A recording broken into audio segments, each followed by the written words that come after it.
નમસ્કાર વિદ્યાર્થી મિત્રો.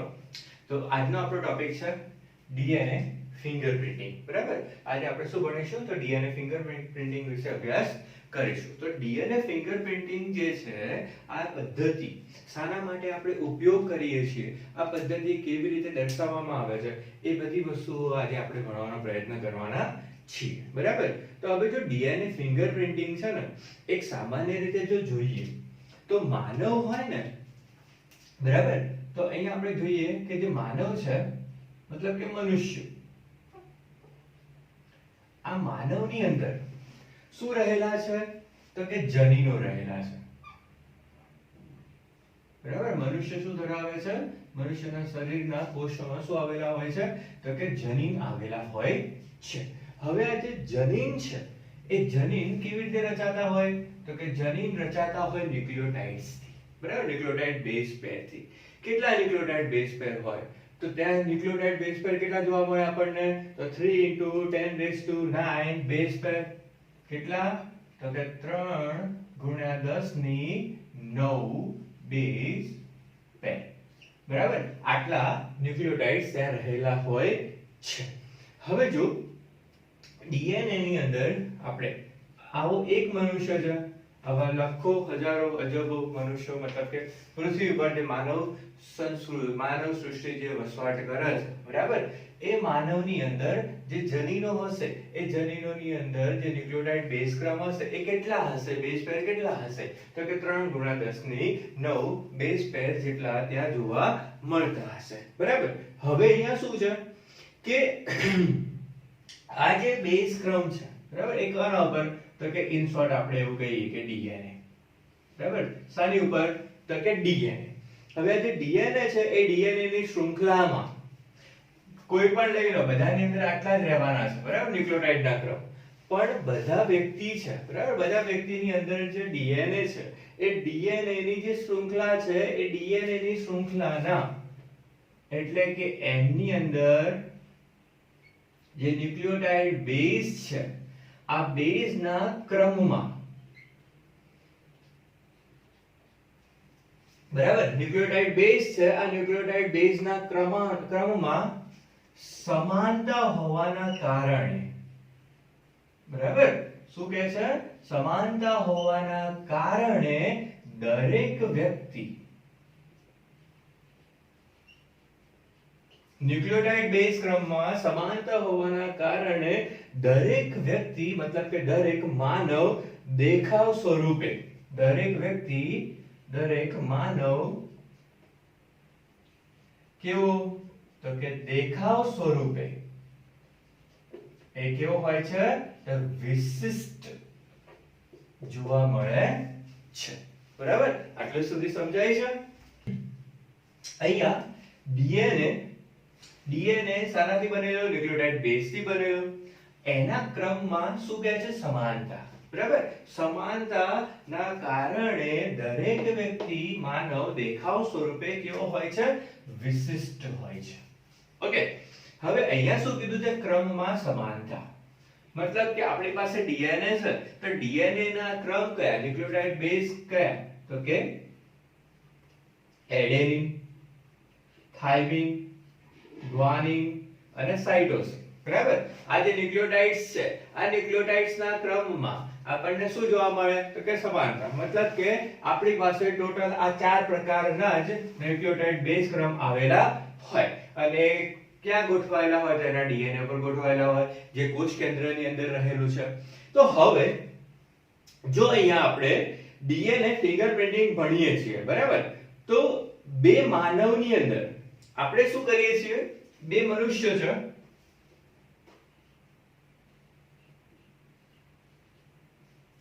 આ બે માનવની અંદર એમના જનીનોની સરખામણી કરવી હોય, જેમ કે આ એક મનુષ્ય, આ બીજો મનુષ્ય, આ બંનેની અંદર રહેલા જનીનો, બરાબર, એ જનીનોની જો આપણે સરખામણી કરવી હોય તો સરખામણી કરવા માટે આપણે કરવું શું પડશે અહીંયા?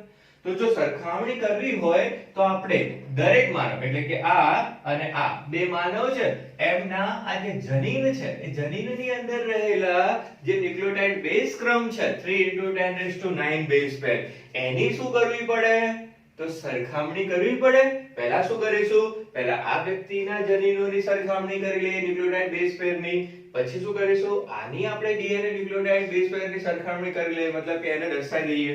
અને પછી આ બંનેની વચ્ચે આપણે શું કરીશું? સરખામણી કરીશું. અને સરખામણી દરમિયાન આપણને શું જાણવા મળશે? તો કે તફાવત. આ બંને વચ્ચે જ્યારે આપણે સરખામણી કરીશું, આ મનુષ્ય અને આ મનુષ્ય, એ બે વ્યક્તિ વચ્ચે, બે મનુષ્ય વચ્ચેના જનીનોના ન્યુક્લિયોટાઇડ બેઝ ક્રમની સરખામણી જ્યારે આપણે કરીશું ત્યારે આપણને શું જોવા મળશે? ત્યાં આપણને શું દર્શાવાશે? તો ત્યાં જોવા મળશે તફાવત. કેવો તફાવત? તો કે ન્યુક્લિયોટાઇડ બેઝ ક્રમને જોડીનો તફાવત. બરાબર, એમના ક્રમનો તફાવત જોવા મળશે, ન્યુક્લિયોટાઇડનો તફાવત જોવા મળશે. તો આ ન્યુક્લિયોટાઇડનો જે તફાવત જોવા મળે છે એના આધારે આપણે શું કરી શકીએ છીએ? એ બે વ્યક્તિઓની શું કરી શકાય? સરખામણી કરી શકાય. બરાબર, અને આ જે સરખામણી આપણે કરીએ છીએ ને, એ સરખામણી એ શાના આધારે કરીએ છીએ આપણે? તો ડીએનએ ફિંગરપ્રિન્ટિંગના આધારે એ સરખામણી આપણે કરી શકતા હોઈએ છીએ. હવે જો આ પદ્ધતિ જે છે ને, એમ જોવા જઈએ તો સરળ, બરાબર, આમ જોવા જઈએ તો સરળ અને ઝડપી પદ્ધતિ છે. કારણ કે હવે તમે વિચારો કે નોર્મલ કન્ડિશનમાં, બરાબર, આપણે આટલા જે ન્યુક્લિયોટાઇડ બેઝ પેર છે એની ગોઠવણી કરતા જઈએ અને પછી આપણને મળે, બરાબર, સામાન્ય દ્રષ્ટિએ જોઈએ તો આટલા ન્યુક્લિયોટાઇડ બેઝ પેરને આપણે પહેલા શું કરવું પડે? એમને ચાર્ટ બનાવવો પડે. બરાબર, પહેલા આ વ્યક્તિનો બનાવ્યો, પછી આ વ્યક્તિનો બનાવ્યો, હવે પછી બંનેની અંદર આપણે શું કરીશું? તો કે ક્રમિક ગોઠવણી જોતા જઈશું. કયા ક્રમની ગોઠવણી, ક્યાં ફેરફાર છે એને આપણે ચેક કરીશું. ત્યારે આપણને ખબર પડશે કે એ બંને વચ્ચે તફાવત કેટલો છે. બરાબર, તો આ જે ડીએનએ ફિંગરપ્રિન્ટિંગ છે, એ ડીએનએ ફિંગરપ્રિન્ટિંગ દ્વારા આપણે સરળતાથી, બરાબર, અને ઝડપી, જે સામાન્ય પદ્ધતિ કરતા આપણે અહીંયા ઝડપી અને સરળતાથી શું કરી શકીએ? તો આપણે ત્યાં સરખામણી કરી શકીએ. બરાબર, પરંતુ આ પદ્ધતિ જે છે ને એમાં શું છે? તો કે ખૂબ ખર્ચાળ છે. બરાબર, ખાલી ડ્રોબેક્સ કેટલો છે અહીંયા? તો કે એ પદ્ધતિ ખૂબ જ ખર્ચાળ છે. બરાબર, હવે આ જે પદ્ધતિ છે ડીએનએ ફિંગરપ્રિન્ટિંગ, એ ડીએનએ ફિંગરપ્રિન્ટિંગ કોણે શોધ કરી હતી એ આપણે જોઈ લઈએ. ચલો, તો ડીએનએ ફિંગરપ્રિન્ટિંગ ની શોધ આટલે સુધી સમજાઈ ગયું છે? ઓકે.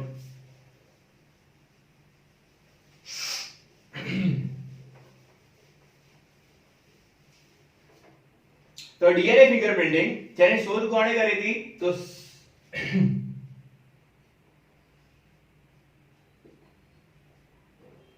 સર એલેક ઝાફરી નામના વૈજ્ઞાનિકે. બરાબર, શોધ કોણે કરી છે? સૌપ્રથમ તો સર એલેક ઝાફરી નામના વૈજ્ઞાનિકે આની શોધ કરી હતી. ક્યારે? તો કે 1984 ની અંદર. બરાબર, તો જ્યારે આપણે ભારતની દ્રષ્ટિએ જોઈએ તો ભારતમાં આનો સૌપ્રથમ ઉપયોગ કોણે કર્યો હતો? તો ભારતની અંદર આ ડીએનએ ફિંગરપ્રિન્ટિંગનો સૌપ્રથમ ઉપયોગ કોણે કર્યો હતો? તો ડોક્ટર વીકે કશ્યપ અને ડોક્ટર લાલજી સી. ડોક્ટર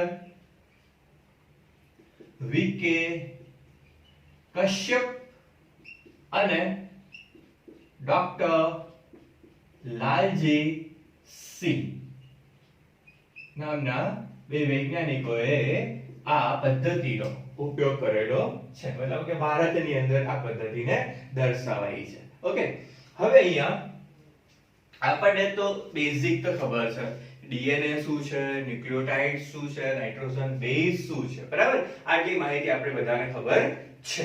તો હવે આની અંદર છે ને એક વર્ડ છે, એનો મતલબ સમજીએ આપણે પહેલા. જેને આપણે કહીએ છીએ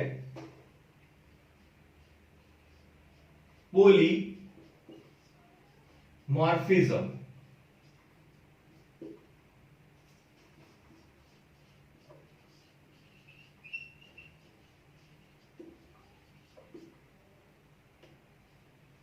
બરાબર, આ શબ્દ છે એનો આપણે મતલબ સમજીએ. પોલીમોર્ફિઝમ કોને કહેવામાં આવે?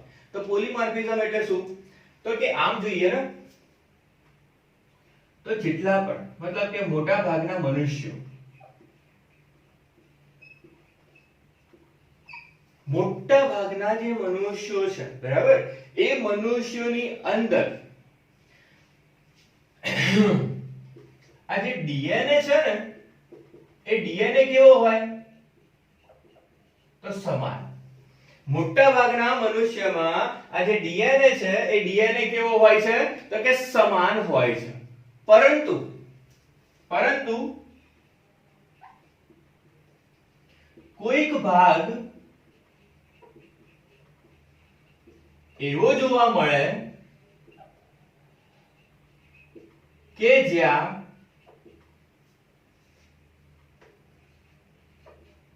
શું રચાયેલું હોય તો કે ફેરફાર જ્યાં શું હોય છે ફેરફાર મતલબ કે અલગપણું સિમ્પલ છે કે હું છું અને તમે છો બરાબર આપણે બંનેની અંદર જે ડીએનએ છે એ ડીએનએ કેવું હોય છે તો કે લગભગ જેટલું સમાન હોય છે પણ કોઈક એવી જગ્યા હોય છે કોઈક એવો ભાગ હોય છે કે જ્યાં એ ડીએનએ નો જે ક્રમ હોય ને એ ક્રમમાં શું જોવા મળે ફેરફાર એ ફેરફારના કારણે આપણે શું થઈએ છીએ એકબીજાથી અલગ પડતા હોઈએ છીએ બરાબર તમારા લક્ષણો મારા કરતા કેવા થાય છે અલગ પડે છે પરંતુ આપણે સ્વરૂપ દ્રષ્ટિએ જોઈએ તો કેવા છીએ સમાન જ છીએ ને બધાને સમાન અંગો છે સમાન રચના છે બરાબર આટલું સમજાય છે તો અહીંયા શું કહે છે પોલીમોર્ફિઝમ તો પોલીમોર્ફિઝમ એવું કહેવા માંગે છે કે જેટલા મનુષ્યો છે ને પૃથ્વી પર એમના ડીએનએ લગભગ કેવા છે સમાન છે પણ કોઈક ભાગ એવો હોય છે કે જ્યાં શું હોય ફેરફાર એટલે કે તફાવત તો એ જે જગ્યાએ ફેરફાર જોવા મળે છે જે જગ્યાએ તફાવત જોવા મળે છે જે જગ્યાએ તફાવત જોવા મળે છે એ જગ્યાને એવા ભાગને આપણે શું કહીએ છીએ પોલીમોર્ફિઝમ તરીકે ઓળખતા હોઈએ છીએ બરાબર શું કહીએ છીએ પોલીમોર્ફિઝમ તરીકે ઓળખતા હોઈએ છીએ હવે અહીંયા આ જે મનુષ્ય છે ને એ મનુષ્યની બરાબર મનુષ્ય એની અંદર દરેક પેશી બરાબર મનુષ્ય જેમાં શું છે તો કે પેશી પછી મનુષ્યનો વાળ એની નીચેનો ફૂલેલો ભાગ મનુષ્ય એના વાળ એની નીચેનો ભાગ કેવો થોડોક ફૂલેલો હોય બરાબર એ ભાગ પછી રુધિર પછી શુક્રકોષોનું કોષ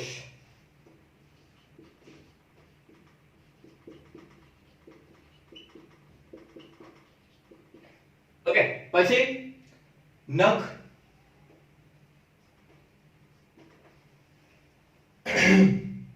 એના પછી અસ્થિ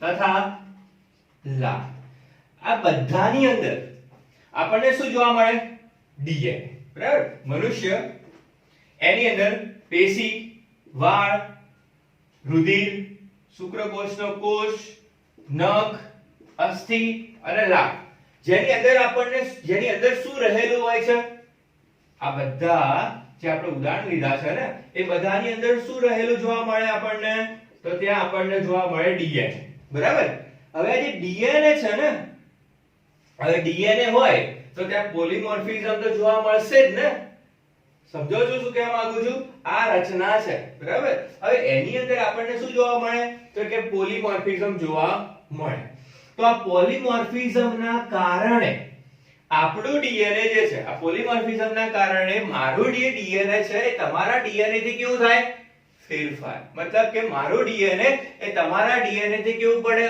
અલગ પડે અને આ જે અલગ પડે છે જે આપણા ડીએનએ માં જે તફાવત જોવા મળે છે એ તફાવતના આધારે આપણે શું કરી શકીએ છીએ ડીએનએ ફિંગરપ્રિન્ટિંગ કરી શકતા હોઈએ છીએ બરાબર કારણ કે તમારા અને મારા ડીએનએ ની અંદર જે તફાવત છે જે ફેરફાર છે એના આધારે આપણે એ વ્યક્તિને શોધી શકીએ બરાબર સિમ્પલી કે જ્યારે કોઈ વ્યક્તિ ક્રાઇમ કરે છે એ ક્રાઇમ ને પકડવા માટે આપણે ડીએનએ ફિંગરપ્રિન્ટિંગ કરીએ ત્યારે શું જોવા મળશે તો કે તમારું અને મારું જે ડીએનએ અલગ છે તો એ અલગપણાના આધારે એ પોલીમોર્ફિઝમના કારણે આપણે વ્યક્તિને ઓળખી શકતા હોઈએ છીએ. અને આ જે પદ્ધતિનો ઉપયોગ કરીએ છીએ આપણે એને શું કહીએ છીએ? DNA fingerprinting. બરાબર? નોર્મલી ફોરેન્સિક સાયન્સ ની અંદર જે ફોરેન્સિક વૈજ્ઞાનિકો છે એ ફોરેન્સિક વૈજ્ઞાનિકો આનો સૌથી વધારે ઉપયોગ કરતા હોય છે. ઓકે, મતલબ કે વ્યક્તિની ઓળખ કરવી હોય તો ડીએનએ ફિંગરપ્રિન્ટિંગ કરવું પડે. આ ડીએનએ ફિંગરપ્રિન્ટિંગ કોનો આધાર લે છે? તો પોલીમોર્ફિઝમનો આધાર લેતું હોય છે. આટલું સમજાય છે? ઓકે, ચલો હવે આગળ વધીએ આપણે.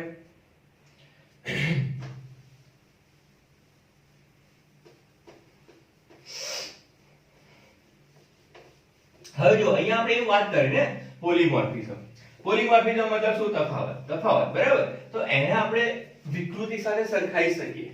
પોલીમોર્ફિઝમ જે છે, જે તફાવત છે, એ આપણે શું કહી શકીએ તો કે વિકૃતિ સાથે આપણે એને સામાન્ય રીતે જો સરખાવતા હોઈએ થોડું ઘણું, બરાબર, તો એના આધારે આ જે વિકૃતિ છે એ એના આધારે શાનું સર્જન કરાવે છે? તો કે ઉદ્વિકાસ. વિકૃતિના આધારે શું સર્જાય છે? ઉદ્વિકાસ સર્જાય છે, ઉત્ક્રાંતિ સર્જાય છે. બરાબર? એટલે કે જો આ પોલીમોર્ફિઝમ છે ને એ પોલીમોર્ફિઝમ એ વારસાગત બનશે, એ એક પેઢીમાંથી બીજી પેઢીમાં ઉતરશે. તો એ વારસાગત લક્ષણના કારણે આ જે પોલીમોર્ફિઝમ હશે એના આધારે આપણે એનું પિતૃત્વ નક્કી કરી શકીશું. મતલબ કે એના જાણકારી મેળવી શકીશું, એના વિશેના લક્ષણોની માહિતી મેળવી શકીશું. ઓકે, આટલું સમજાય છે બધાને? ઓકે, ચલો આગળ વધીએ હવે. તો નેક્સ્ટ જે ડીએનએ ફિંગરપ્રિન્ટિંગ છે ને એ ડીએનએ ફિંગરપ્રિન્ટિંગ માં આપણે કઈ મેથડ નો ઉપયોગ થાય છે? મતલબ કે શાનો ઉપયોગ આપણે કરીએ છીએ? તો એક શબ્દની માહિતી આપણે મેળવી લીધી, પોલીમોર્ફિઝમ. બરાબર? એના આધારે અહીંયા આપણે શાનો ઉપયોગ કરીએ છીએ? તો એના આધારે અહીંયા આપણે મેથડ ઉપયોગ કરીએ છીએ VNTR. કઈ પદ્ધતિના આધારે આપણે ફિંગરપ્રિન્ટિંગ કરતા હોઈએ છીએ? શાના આધારે આપણે ફિંગરપ્રિન્ટિંગ કરીએ છીએ? તો VNTR ના આધારે, આ પદ્ધતિના આધારે. બરાબર? VNTR ના આધારે આપણે ડીએનએ ફિંગરપ્રિન્ટિંગ કરતા હોઈએ છીએ. હવે જે VNTR છે એનો મતલબ શું થશે? એનો મતલબ શું કરીએ? VNTR નો મતલબ શું કરાય? તો કહેવામાં આવે છે V એટલે વેરિયેબલ, N એટલે નંબર,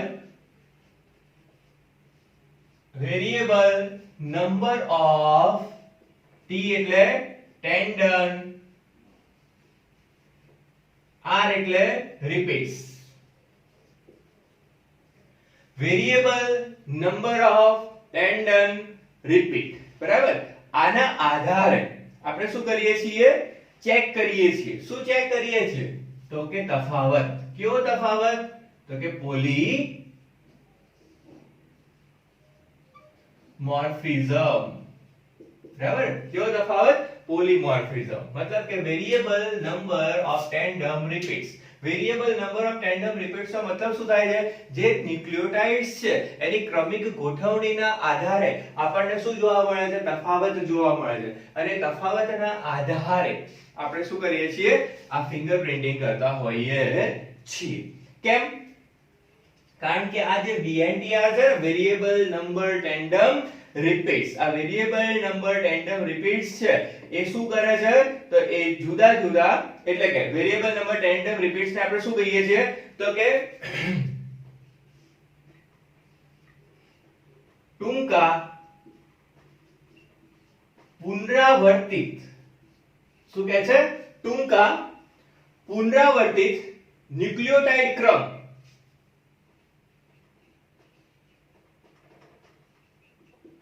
ટૂંકા પુનરાવર્તિત ન્યુક્લિયોટાઇડ ક્રમ. બરાબર? ટૂંકા પુનરાવર્તિત ન્યુક્લિયોટાઇડ ક્રમ એ ડીએનએ ટેસ્ટ માટે.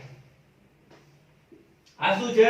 તો કે નાના નાના ખંડ છે કે જે ક્યાં આવેલા હોય? ડીએનએ ઉપર જોવા મળે. બરાબર?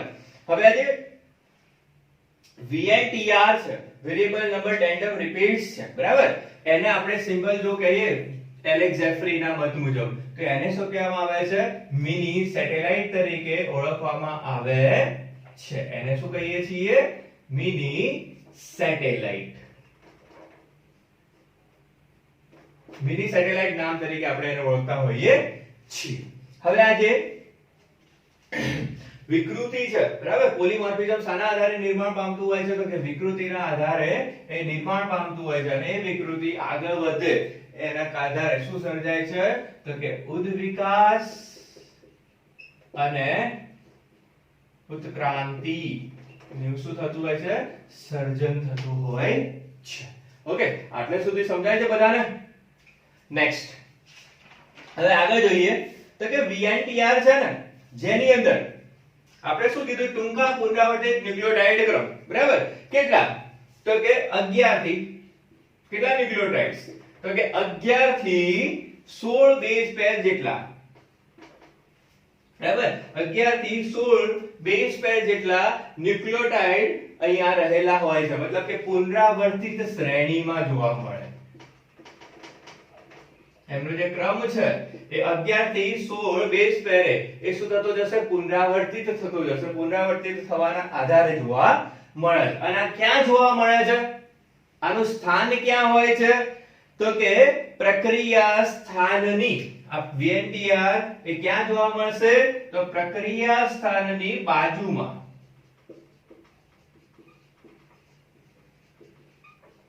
પ્રક્રિયા સ્થાનની બાજુએ રહેલું હોય છે, બરાબર? હવે જો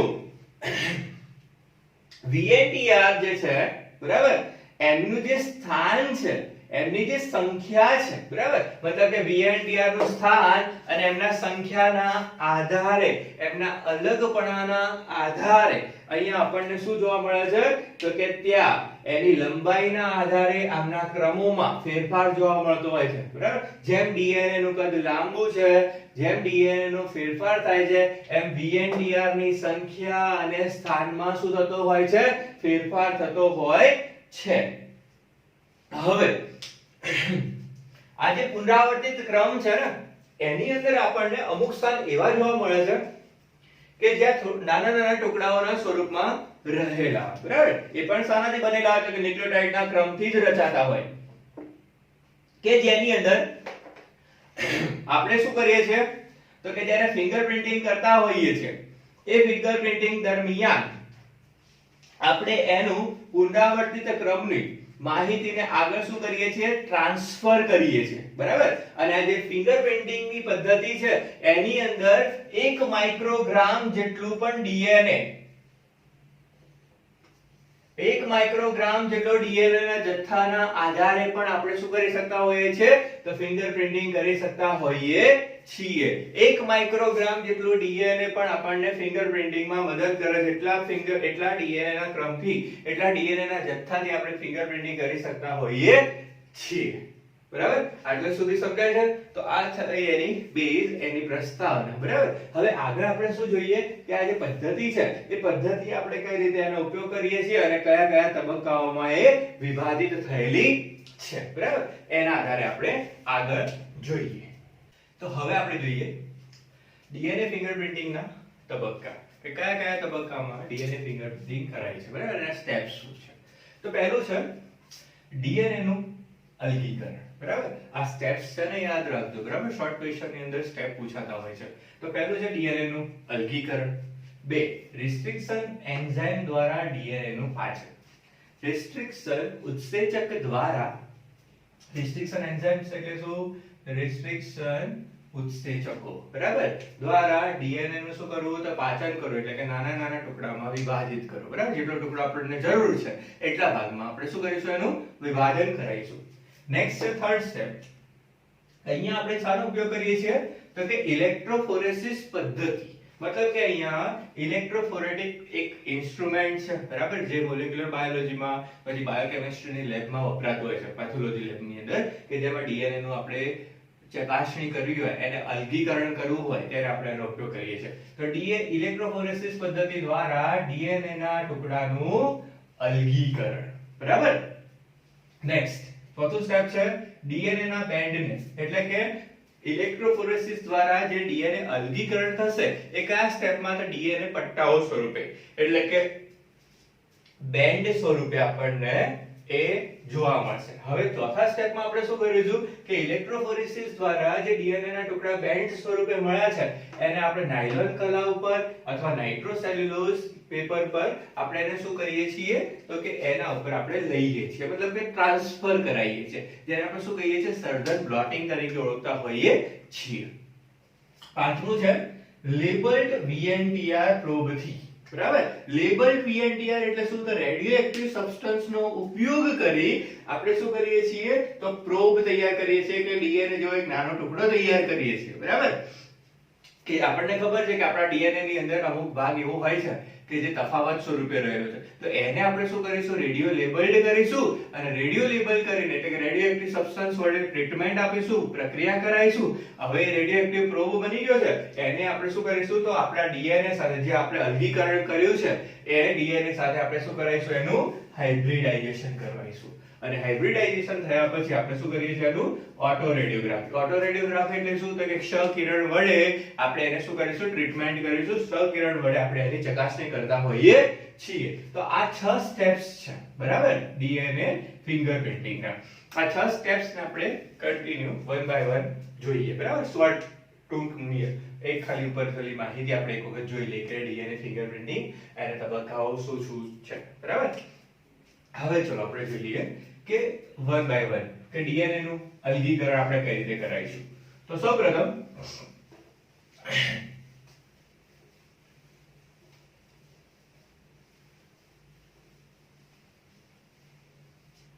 પહેલું સ્ટેપ શું છે કે અલગીકરણ. બરાબર, તો હવે માની લો કે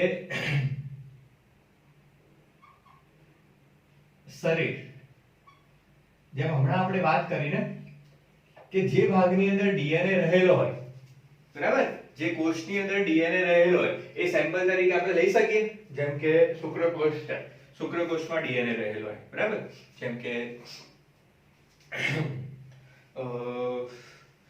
રેપ કેસ થયો હોય. બરાબર, તો રેપ કેસની અંદર આપણે શું કરીએ છીએ સિમેન સેમ્પલ નું ટેસ્ટિંગ કરીએ છીએ ને એમાંથી ડીએનએ અલગ કરીને પછી આપણે શું કરીએ છીએ ફિંગરપ્રિન્ટિંગ કરતા હોઈએ છીએ. બરાબર, એ જ રીતે નખ છે, નખની અંદર જે પ્રોટીન રહેલું છે, બરાબર, એની આધારે આપણે શું કરી શકીએ એની ઓળખ કરી શકીએ. વાળ છે, એ વાળના આધારે આપણે શું કરી શકીએ ઓળખ કરી શકીએ. બધા સીઆઈડી તો જુઓ જ છો ને, સાવધાન ઇન્ડિયા જુઓ છો તો સીઆઈડી ની અંદર જે પેલો ડોક્ટર હોય છે ને એ આખો દિવસ શું કરતો હોય માઇક્રોસ્કોપ ની અંદર ચેક કરતો હોય, ડીએનએ મેચિંગ કરતો હોય. તો એ ડીએનએ મેચિંગ શું છે તો ન્યુક્લિયોટાઇડ ની એક ક્રિમિનલ કેસ સાથે શું કરે છે તો કે એની સાથે સંબંધિત માહિતીને અલગ કરે છે અને એના આધારે ક્રિમિનલ ને ઓળખે છે. બરાબર, તો એવું જ આપણે અહીંયા કરવાનું છે કે શરીર છે જેમાંથી ડીએનએ મળે છે એ ડીએનએ ને આપણે શું કરી લઈએ અલગ કરી લઈએ. બરાબર, જેમ કે આપણે એવો કોઈ કોષ લઈએ રુધિર કોષ. ઉદાહરણ તરીકે આપણે શું લઈએ છીએ રુધિરનો કોષ કે શેમાંથી આપણને ડીએનએ મળે કયા કોષમાંથી તો રુધિર કોષ કેટલા 3 પ્રકારના એમાંથી ડબ્લ્યુબીસી માંથી આપણે શું કરી શકીએ એ ડીએનએ ને અલગ કરી શકાય. તો પહેલા તો આપણે કોષને પસંદ કરી લીધો કયો રુધિર કોષ. રુધિર કોષની અંદર કયો ડબ્લ્યુબીસી. ડબ્લ્યુબીસી એટલે શું વ્હાઇટ બ્લડ સેલ જેની અંદર શું રહેલો છે ડીએનએ રહેલો છે. બરાબર, તો આ રુધિર કોષમાં કયો તો કે ડબ્લ્યુબીસી. આ ડબ્લ્યુબીસી માંથી આપણે શું કરીએ છીએ સેલ લાઇસિસ દ્વારા એટલે કે સેલના વિઘટન દ્વારા આપણે ડીએનએ ને શું કર્યો તો ડીએનએ નું અલગીકરણ કર્યું. બરાબર, પહેલું સ્ટેપ થઈ ગયું સેલ લાઇસિસ દ્વારા ડીએનએ ને શું કરીએ આપણે કોષમાંથી અલગ કરીએ છીએ. બરાબર, હવે જે ડીએનએ અલગ કર્યો છે એની માત્રા જો બહુ જ ઓછી હોય તો પીસીઆર પદ્ધતિ દ્વારા પોલિમરેઝ ચેઇન પદ્ધતિ દ્વારા આપણે શું કરીએ છીએ તો પીસીઆર ની પદ્ધતિ દ્વારા આપણે એ ડીએનએ ને એને શું કરીશું તો કે બેવડાઈશું, એનું બહુલીકરણ કરાવીશું. બરાબર, જે નાનો ટુકડો મળ્યો છે એને આપણે પીસીઆર પદ્ધતિ દ્વારા મોટા ભાગની અંદર આપણે શું કરી શકીએ એને ફેરવી શકીએ. તો પહેલું સ્ટેપ અહીંયા થાય છે.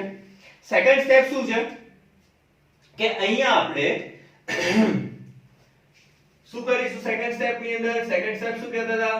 તો કે રિસ્ટ્રિક્શન ઉત્સેચક દ્વારા ડીએનએ ના ટુકડાને શું કરીશું? તોડીશું, બરાબર, અલગ કરીશું. તો સેકન્ડ સ્ટેપ શું છે? રિસ્ટ્રિક્શન એટલે કે RE, રિસ્ટ્રિક્શન એન્ઝાઇમ એટલે ઉત્સેચક, RE દ્વારા ચોક્કસ ટુકડાને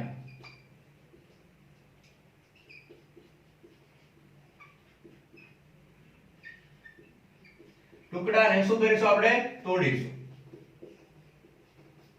હવે આપણે શાની વડે તોડીએ? કયા ઉત્સેચક દ્વારા?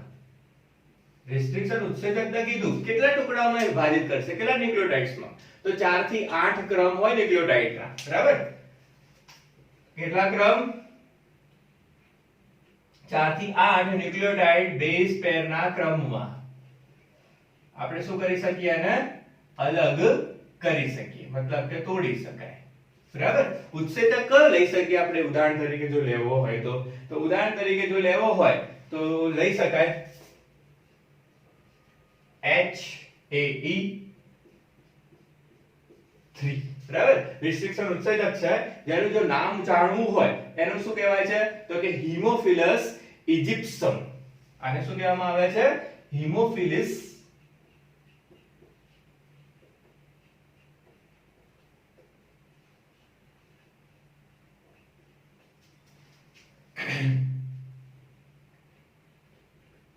હીમોફિલસ ઇજિપ્સમ તરીકે ઓળખવામાં આવે છે. તો આ રિસ્ટ્રિક્શન ઉત્સેચક દ્વારા આપણે શું કર્યું? તો ચોક્કસ ડીએનએ ના ટુકડાને અલગ કર્યો. ડીએનએ ના ટુકડાને આપણે શું કરીએ છીએ? તોડીએ છીએ, બરાબર? હવે જેટલો ભાગ આપણે તોડીએ છીએ ને, જેટલા ટુકડાને આપણે તોડ્યો એને આપણે શું કહીશું? રિસ્ટ્રિક્ટેડ ટુકડો, બરાબર? જેમ કે તમે આટલા ડીએનએ ના ટુકડાને કટ કર્યો છે, બરાબર? રિસ્ટ્રિક્શન ઉત્સેચક દ્વારા એ જે કોષમાંથી ડીએનએ અલગ કર્યું એમાંથી આટલા ટુકડાને આપણે શું કર્યો? તોડ્યો, બરાબર? તો આ જે ભાગ રચાય છે ને એને આપણે શું કહીએ છીએ? રિસ્ટ્રિક્ટેડ ફ્રેગમેન્ટ અથવા રિસ્ટ્રિક્ટેડ ટુકડા તરીકે ઓળખવામાં આવે ગુજરાતીમાં. રિસ્ટ્રિક્ટેડ ટુકડો, બરાબર? અથવા આપણે ઇંગ્લિશમાં શું કહેવામાં આવે? રિસ્ટ્રિક્શન ફ્રેગમેન્ટ તરીકે ઓળખવામાં આવે. આટલું સમજાય છે? ઓકે, તો થઈ ગયું આપણું સેકન્ડ સ્ટેપ. હવે શું કરીશું? આ જે રિસ્ટ્રિક્ટેડ ફ્રેગમેન્ટ્સ છે ને એને ત્રીજા સ્ટેપ ની અંદર દાખલ કરાય. ત્રીજું સ્ટેપ કયું છે? તો ત્રીજા સ્ટેપ ની અંદર આપણે શાનો ઉપયોગ કરીએ છીએ? અગારોસ ઇલેક્ટ્રોજેલ ઇલેક્ટ્રોફોરેસિસ. શાનો ઉપયોગ કરીશું આપણે? તો કે જેલ ઇલેક્ટ્રોફોરેસિસ, બરાબર? આ ઇન્સ્ટ્રુમેન્ટની મદદથી, આ પદ્ધતિની મદદથી, અગારોસ જેલ ઇલેક્ટ્રોફોરેસિસ ની મદદથી આપણને શું મળે છે? તો કે જે જેલ છે એના ઉપર ડીએનએ ની ગોઠવણી મળે છે, બરાબર? હવે આ અગારોસ જેલ ઇલેક્ટ્રોફોરેસિસ શું છે એનું થોડું આપણે સમજી લઈએ કે અગારોસ જેલ ઇલેક્ટ્રોફોરેસિસ કઈ રીતે કામ કરશે.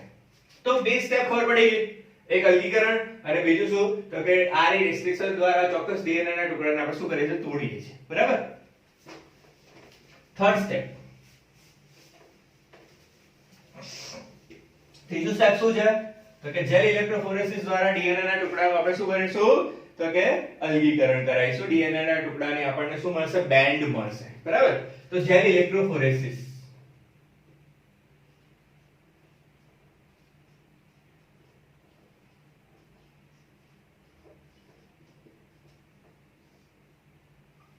હવે આ જે જેલ ઇલેક્ટ્રોફોરેસિસ છે એમાં જેલ, બરાબર? આપણે પેલી જેલી ખાઈએ છીએ ને ચોકલેટ એવી જ હોય, બરાબર? સેમી લિક્વિડ, સેમી સોલિડ જેવી. હવે જે જેલ છે એ જેલ શાનાથી બનેલી હશે? તો કે અગારોસ પાવડર, બરાબર? આપણે ગમે તે લઈ શકીએ. અગાર પાવડર લઈ શકીએ, અગારોસ પાવડર લઈ શકીએ. એવા જુદા જુદા છે મટીરીયલ્સ કે જેના મદદથી આપણે શું બનાવી શકીએ? જેલ બનાવી શકીએ, બરાબર? હવે માની લો કે આ શું છે? તો કે ઇલેક્ટ્રોફોરેટિક ચેમ્બર છે. શું છે? ઇલેક્ટ્રોફોરેટિક ચેમ્બર છે, બરાબર? અત્યારે ડિટેલમાં નથી સમજાવતો જેલ ઇલેક્ટ્રોફોરેસિસ શું છે, ખાલી બેઝ જાણી લો, બરાબર? ઇન ડિટેલ આપણે નેક્સ્ટ સેક્શન ની અંદર સમજીશું. તો કે જો આ જેલ છે એની અંદર આપણે શું કરીશું? તો કે આવા ખાના હોય, બરાબર? જેને આપણે ઇંગ્લિશમાં શું કહેવામાં આવે? વેલ. અહીંયા શું હોય? તો કે માની લો નેગેટિવ ચાર્જ છે, અહીંયા શું છે પોઝિટિવ ચાર્જ છે બરાબર એટલે કે ઇલેક્ટ્રોન નેગેટિવ પોઝિટિવ એનોડ અને કેથોડ એ બંને એકબીજા સાથે કેવી રીતે જોડાયેલા હોય તો કે એકબીજા સાથે કેવી રીતે જોડાતા હોય છે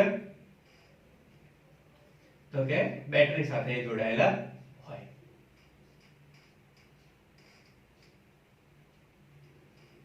બરાબર હવે શું કરીશું તો કે આ જે બેન્ડ છે ને મતલબ જે જગ્યા છે વેલ જે છે તે આપણે શું કરી દઈશું તો કે આપણે જે ડીએનએ અલગ કર્યો છે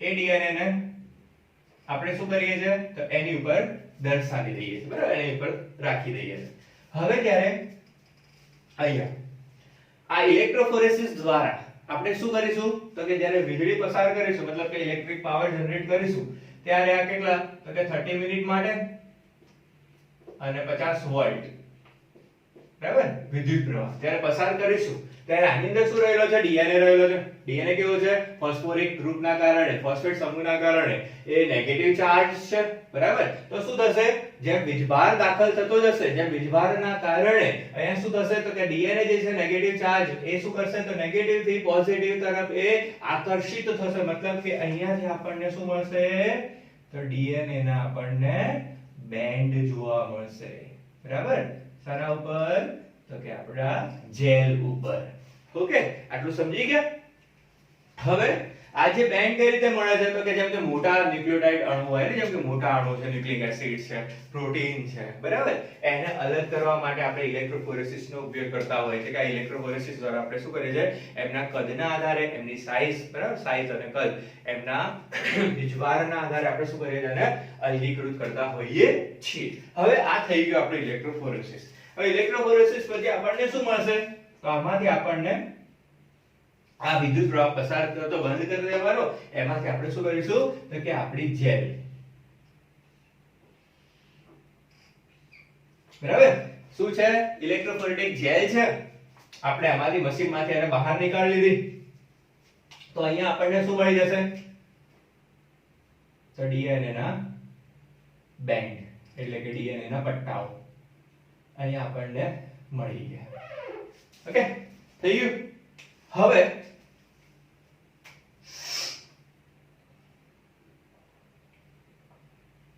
આમાં રહેલો જે ડીએનએ તો એ શું થઈ ગયો એના વીજભારના આધારે ગોઠવાઈ હવે શું થશે હવે નેક્સ્ટ સ્ટેપમાં આપણે શું કરીશું જેલ ઇલેક્ટ્રોફોરેસિસ તો પતી ગયું બરાબર હવે આપણે અહીંયા શું કરીએ છીએ તો આની અંદર જ્યારે જેલ ઇલેક્ટ્રોફોરેસિસ કરતા હોઈએ છે ને ત્યારે એની અંદર શું એડ કરી દઈએ છીએ આપણને જે કલર મળ્યો ને ઓરેન્જ કલર બરાબર એ આપણે શું કરીએ છીએ તો ફ્લુરોસિસ અલ્ટ્રાવાયોલેટ રેડિયેશન અભિરંજક આ શાના કારણે આપણને એવો કલર મળે છે તો અભિરંજકના કારણે ફ્લુરોસન્ટ એટલે કેવો તો પ્રકાશશીલ કલર જેવો હોય ને મતલબ કે ફ્લુરોસન્ટ કરે એ જલ્દીથી આપણને દેખાય એવા કલરની અંદર આપણે શું કરીએ છીએ અભિરંજક આની અંદર ઓલરેડી એડ કરી દઈએ છે જેના કારણે આપણને આવા રંગના પટ્ટા મળે છે બરાબર શું કહે છે કયું અભિરંજક એડ કરીએ છીએ તો ફ્લુરોસિસ અલ્ટ્રાવાયોલેટ રેડિયેશન અભિરંજક ફ્લુરોસિસ અલ્ટ્રાવાયોલેટ રેડિયેશન અભિરંજક એ એડ કરવાથી આપણને આ રીતના પટ્ટા જોવા મળશે જે વિઝ્યુઅલાઇઝ કરી શકીએ આપણે દેખી શકીએ બરાબર હવે આને શું કરીએ છીએ તો આ જે જેલ છે ને નેક્સ્ટ સ્ટેપ શું છે સર્જન પ્લોટિંગ અથવા નાઇટ્રોસેલ્યુલોઝ અથવા નાયલોન પેપર ઉપર આપણે એને શું કરીશું ટ્રાન્સફર કરીશું બરાબર નાયલોન મશરૂમ ઉપર તો આ જે છે એને આપણે શું કરીએ છીએ સર્જન બ્લોટિંગ કરીએ છીએ કારણ કે જેલ છે ટેમ્પરેચરના કારણે જેલ શું થવાનું ચાલશે પીગળવાનું ચાલશે બરાબર તો એ પીગળી જાય તો આપણો ડીએનએ નો બેન્ડ શું થશે ગાયબ થઈ જાય ત્યાંથી તૂટી જવાના કારણે તો આને આપણે શું કરીએ છીએ એક મજબૂત પેપર ઉપર એક મજબૂત સપોર્ટ સાથે આને એના ઉપર આપણે શું કરી દઈશું ટ્રાન્સફર કરી દઈશું તો માની લો કે આપણી જેલ જેલ છે બરાબર હવે એના ઉપર આપણે નાયલોન શીટ છે નાઇટ્રોસેલ્યુલોઝ પેપર છે એને શું કરીશું આના ઉપર મૂકી દઈશું તો અહીંયા રહેલા જે બેન્ડ છે એ બેન્ડ ક્યાં આવી જશે નાઇટ્રોસેલ્યુલોઝ પેપર ઉપર આવી જશે નાઇટ્રોસેલ્યુલોઝ મેમ્બ્રેન ઉપર આવી જશે બરાબર તો એને આપણે શું કહીએ છીએ સર્જન બ્લોટિંગ તરીકે ઓળખીએ છીએ સર્જન સ્થળાંતરણ તરીકે ઓળખીએ છીએ તો આ થઈ ગઈ આપણી જેલ આ શું છે આપણો નાઇટ્રોસેલ્યુલોઝ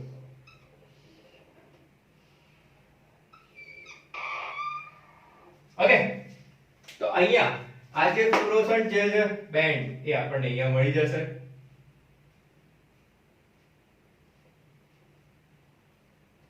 ઠીક છે, આ શું કહેવાય છે? કયો સ્ટેપ આવી ગયો આપણો? તો કે ફોર્થ સ્ટેપ. શું કહે છે? સઘન પ્લોટિંગ. બરાબર,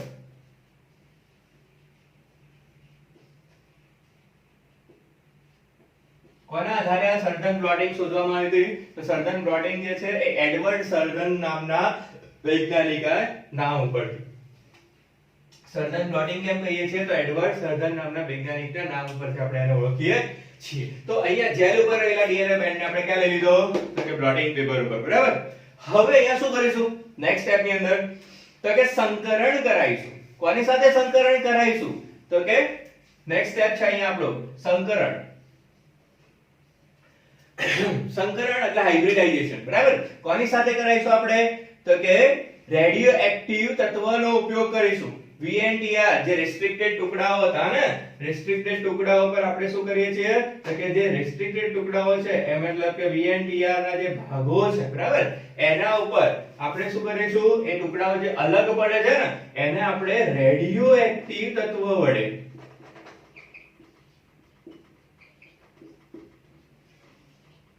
રેડિયો એક્ટિવ તત્વ જેમ કે P32, બરાબર, ઉદાહરણ તરીકે ફોસ્ફેટ P32, આને આપણે લઈએ તો રેડિયો એક્ટિવ પ્રોબ છે એ કેવો બની ગયો? મતલબ કે જે આપણે VNTR ટુકડાઓ છે, જે રેસ્ટ્રિક્ટેડ ટુકડાઓ છે એ કેવા બની ગયા અહીંયા? તો કે રેડિયો એક્ટિવ બની ગયા. હવે એ જે રેડિયો એક્ટિવ બનેલા ભાગ છે, બરાબર, ટુકડાઓ જે છે એ કેવા હશે? તો કે 4 થી 6 અલગ અલગ, મતલબ 4 થી 6 પ્રકારના ટુકડાઓ અહીંયા રહેલા હશે. એ ટુકડાઓ શું કરીશું આપણે? તો કે આ જે VNTR જે રેડિયો એક્ટિવ પ્રોબ આપણે તૈયાર કર્યો ને, આને શું કહીશું આપણે? પ્રોબ તરીકે ઓળખીશું. એને આપણે શું કરીએ છીએ? તો ઓટો રેડિયોગ્રાફી. ઓટો રેડિયોગ્રાફી એટલે જે નાયલોન કરા ઉપર આપણે એને મેળવ્યા ને, બરાબર, આ જે છે આને આપણે કોની સાથે ટ્રીટમેન્ટ કરાઈશું? તો સઘન પ્લોટિંગ ઉપર રહેલા ડીએનએ ના બેન્ડ સાથે આપણે ટ્રીટમેન્ટ કરાઈશું. બરાબર, જે રેસ્ટ્રિક્ટેડ ટુકડા આપણને જે ક્રિમિનલ કેસમાં જોવા મળ્યા હતા એ કેસ, એ ભાગને આપણે આની સાથે શું કરીએ છીએ? સરખાઈએ છીએ. બરાબર, કેવી રીતે? તો કે ઓટો રેડિયોગ્રાફી ની અંદર આપણે શું કરતા હોઈએ છીએ? તો કે ક્ષ કિરણની મદદથી, અહીંયા આપણે શાનો ઉપયોગ કરીશું? તો કે ક્ષ કિરણની મદદથી જે રેડિયો એક્ટિવ સબસ્ટન્સ હશે એ આપણને અલગ જોવા મળશે. બરાબર, આપણે આની સાથે શું કરે છે? એને સરખાવ્યો છે ને, તો એના આધારે શું થશે? આ ટુકડાઓ અલગ કલર સાથે પ્રદર્શિત થશે, જેના કારણે આપણે શું કરી શકીએ? ઓળખ કરી શકીએ કે કયા કયા ભાગમાં કેટલી તફાવત રહેલો છે. બરાબર, કોના આધારે? રેસ્ટ્રિક્ટેડ ટુકડાઓના આધારે, રેસ્ટ્રિક્ટેડ ભાગોના આધારે. બરાબર, તો આના આધારે આપણે શું કરીએ છીએ? ડીએનએ ફિંગરપ્રિન્ટિંગ કરી શકતા હોઈએ છીએ. અને આનું જે મેઇન સેન્ટર જે છે ને, એ સેન્ટર ક્યાં આવેલું છે? તો કે આનું ડાયગ્નોસિસ સેન્ટર, ડીએનએ ફિંગરપ્રિન્ટિંગ અને ડાયગ્નોસિસ સેન્ટર જે છે હૈદરાબાદની અંદર એનું મુખ્ય મથક રહેલું છે, કે જ્યાં ડીએનએ ફિંગરપ્રિન્ટિંગ આપણે કરી શકતા હોઈએ છીએ. ઓકે, તો આના આધારે આપણે શું કરી શકીએ છીએ? તો વ્યક્તિની ઓળખ કરી શકતા હોઈએ છીએ. બરાબર, જેમ કે સિમ્પલ વસ્તુ છે, આટલું સમજાઈ ગયું? બરાબર, સ્ટેપ આપણને સમજાઈ ગયા. આના આધારે આપણે શું કરીએ? તો કે જો વ્યક્તિ જે છે એ વ્યક્તિની આપણે ઓળખ કરી શકીએ. બરાબર, કેમ? કારણ કે તફાવતો જે સર્જાય છે તફાવતના આધારે આપણે એને શું કરી શકીએ? અલગ કરી શકીએ. જેમ કે બધા વ્યક્તિની અંદર જે ડીએનએ ની જે શૃંખલા હોય, એની જે બેન્ડ હોય, એના ક્રમ કેવા હોય? તો કે AGCT. બરાબર, એડેનિન, ગ્વાનિન, સાઇટોસિન અને થાઇમિન આટલા જ રહેલા હોય બધાની અંદર. પરંતુ આને આપણે એક સિમ્પલ રીતે સમજીએ, જેમ કે આ લખેલું છે પોસ્ટ. બરાબર, હવે માની લો પોસ્ટ નો મતલબ શું થાય? એનો મતલબ શું થશે? પોસ્ટ એટલે શું? તો કોઈ તમે મેસેજ પાસ કરો છો એ. બરાબર, હવે આ જ વસ્તુને હું જો આમ લખી દઉં, મૂળ છે તો શું? આનું આ જ છે ને, પણ ખાલી એને શું કરી દીધું? આપણે ફેરવણી કરી દીધી, ફેરબદલી કરી દીધી. તો અહીંયા અર્થ શું થઈ ગયો? મતલબ શું થઈ ગયા? બદલાઈ ગયા બંનેના. બરાબર, તો એ જ રીતે AGCT છે એને હું આ રીતે દર્શાવી દઉં, ACGT. બરાબર, છે તો એ જ ને, ખાલી ફેરફાર શું થયો? ન્યુક્લિયોટાઇડના ક્રમમાં ફેરફાર થયો. તો આ જે ઘટક છે એ કોઈ વસ્તુ માટે, કોઈ અલગ વસ્તુ માટે જવાબદાર હશે. તો એના આધારે એ આ ઘટકો જે છે, આ જે ક્રમ છે એ આના જેવો બને?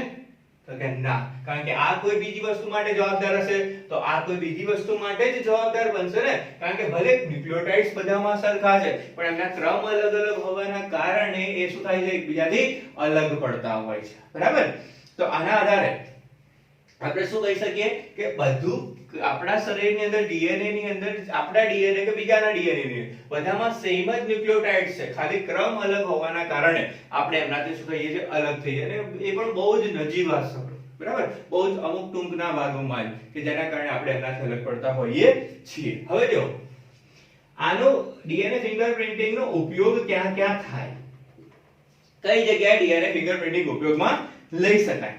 તો એક છે રેપ કેસ, બળાત્કાર કેસની અંદર, બરાબર, બળાત્કાર કેસની અંદર ડીએનએ ફિંગરપ્રિન્ટિંગ નો આપણે ઉપયોગ કરી શકીએ. બે, કોઈ વારસાગત મતલબ કે જેમ કે મિલકત છે, બરાબર, પિતા જે છે બે ભાઈઓ વચ્ચે હવે વસિયત લખવાની રહી ગઈ અને કોઈ બહારની વ્યક્તિ આવીને એવું કહે છે કે હું આમનો બાળક છું, તો શું રિયલમાં એમનો બાળક છે એ ચેક કરવું હોય તો પિતૃત્વ ચેક કરવું હોય વારસાગત છે કે નહીં, તો એના માટે આપણે ડીએનએ ફિંગરપ્રિન્ટિંગ નો શું કરી શકીએ છીએ? ઉપયોગ કરી શકતા હોઈએ છીએ. અને આ ફિંગરપ્રિન્ટિંગ દ્વારા આપણે શું કરી શકીએ? વ્યક્તિની ઓળખ કરી શકીએ, બરાબર. એ જ રીતે અહીંયા જો જોઈએ તો કોઈ બીમારી છે, બરાબર, કોઈ બીમારી છે એ જનીનિક બીમારી, તો એ જનીનિક બીમારીને પણ આપણે આની મદદથી શું કરી શકીએ? ઓળખી શકીએ છીએ. પછી કોઈ વખતે આપણે ઇમિગ્રેશન માટે જવું હોય બહાર, ઇમિગ્રેશનનો પુરાવો રજૂ કરવો હોય તો ડીએનએ ફિંગરપ્રિન્ટિંગ દ્વારા આપણે એનો પુરાવો રજૂ કરતા હોઈ શકીએ છીએ. અને નેક્સ્ટ છે કે ટ્રાન્સપ્લાન્ટેશન, બરાબર, જેમ કે વારસાગત રોગો છે, જ્યારે ટ્રાન્સપ્લાન્ટ કરાવવું છે, અસ્થિમજ્જાનું ટ્રાન્સપ્લાન્ટ કરાવવું છે, તો એ ટ્રાન્સપ્લાન્ટ કરાવવા માટે શું એ લક્ષણો, શું એ જનીનો આપણા માટે યોગ્ય છે કે નહીં એ ચેક કરવું હોય તો ડીએનએ પહેલા શું કરવું પડે? ડીએનએ ફિંગરપ્રિન્ટિંગ કરવું પડે. અને ડીએનએ ફિંગરપ્રિન્ટિંગ ઉપરથી આપણને માહિતી મળે, કેટલા ટકા એની સાથે મેચ થાય છે, એના આધારે આપણે કરી શકીએ, બરાબર. તો ડીએનએ ફિંગરપ્રિન્ટિંગ અહીંયા સુધી છે, અહીંયા સુધી સમાપ્ત થાય છે, બરાબર. તો ડીએનએ ફિંગરપ્રિન્ટિંગ, બરાબર, કઈ ડાઉટ હોય, કોઈ પ્રોબ્લેમ હોય તો તમે મને કહી શકો છો, બરાબર, કોમેન્ટ બોક્સની અંદર લખી શકો છો. ઓકે, તો થેન્ક યુ સો મચ.